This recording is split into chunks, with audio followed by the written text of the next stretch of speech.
up, are you afraid of pattern on pattern, color on color, texture on texture? Don't be. It's a high-end fancy pants look now. We're going to show you how to do it next.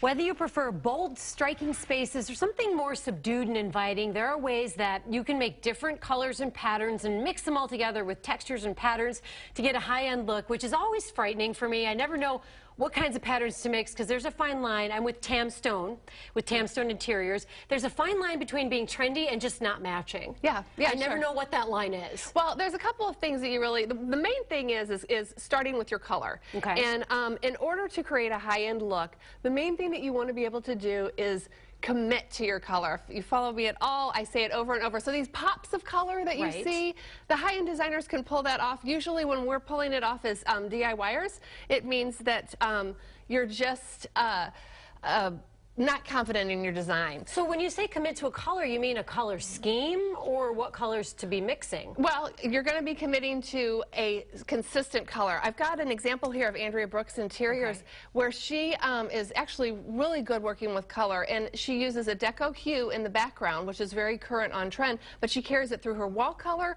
her major furniture pieces. She's got a huge ottoman there that is in the pink color, as well as the floors. Yeah. This is probably a layman's question, but what's deco hue? Art Deco. The color scheme, the color scheme from the Deco era is really strong and coming back, as well as anything in your blues, and then anything that's pure white is going to more of a linen-y color. So. Warm it up with woods. What do you mean by that?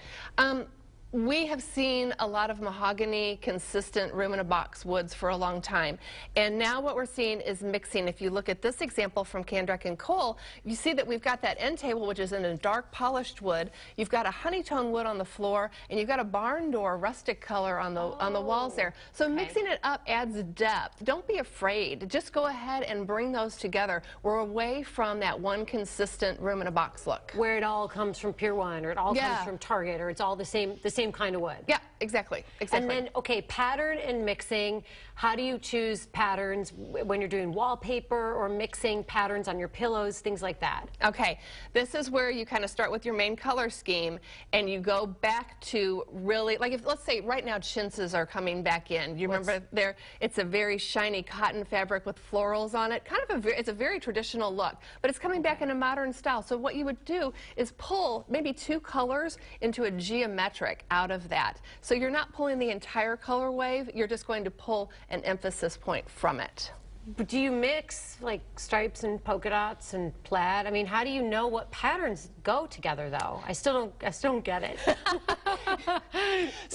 Generally start with a large overall print, bring a geometric in it, and then also bring in a solid or a mini print. So what we're looking at right now is... Okay, the reason this room, this is an Editon company, she's in Chicago. The reason this room works is it is a very basic black, white, and turquoise room. So on trend with color. But that wallpaper is bold and striking. So we're seeing this whole return to textured wallpapers, patterned wallpapers, and that look, it would be beautiful without the wallpaper, but what makes it high-end is taking that risk and taking that wallpaper and putting it in the room. Tam, thank you for joining us.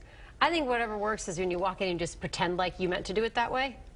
Right? I meant to have flat walls. Your room should always reflect you, and if you love it, it's beautiful.